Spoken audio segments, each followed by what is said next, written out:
Vous vous rappelez sans doute de cette histoire de câble sous-marin en mer Baltique, endommagé par les vilains Russes. C'était tout du moins la version débitée en chœur par les responsables occidentaux.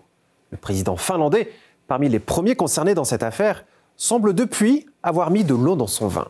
Depuis Davos, il a souligné que l'enquête était toujours en cours et qu'il ne fallait pas tirer de conclusions trop hâtives.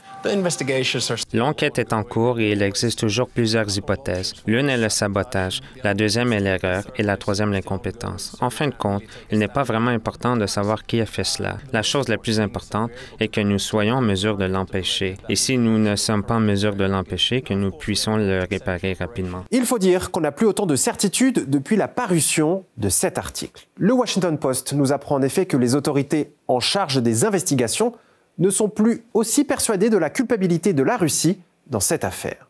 Les représentants américains ont cité des explications explicites qui ont été révélées dans chaque cas, indiquant la probabilité que les dommages étaient accidentels et l'absence de preuves confirmant la culpabilité de la Russie. Des responsables de 2 services de renseignement européens se sont dit d'accord avec les évaluations américaines. Un article que n'a pas manqué de commenter la porte-parole de la diplomatie russe. J'invite à venir au micro tous ceux qui ont porté plus tôt de fausses accusations. Je rappelle que l'Occident a désigné les coupables avant même le début de l'enquête, comme toujours. Il est vrai qu'à l'époque, on ne s'embarrassait pas d'autant de prudence et les conclusions étaient vite tirées.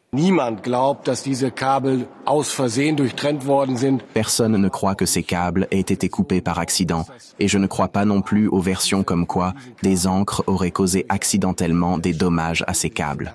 Ce qui avait poussé l'OTAN à réagir avec force en lançant l'opération Baltic Sentry, avec l'objectif annoncé de pouvoir répondre rapidement à tout acte de déstabilisation.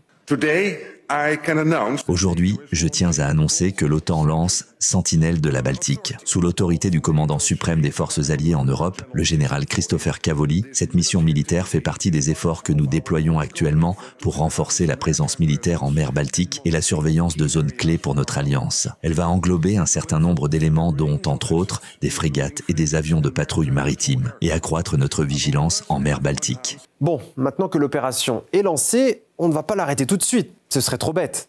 Et peu importe si la raison invoquée pour lancer cette escalade militaire en Baltique repose sur des motifs pour le moins fallacieux.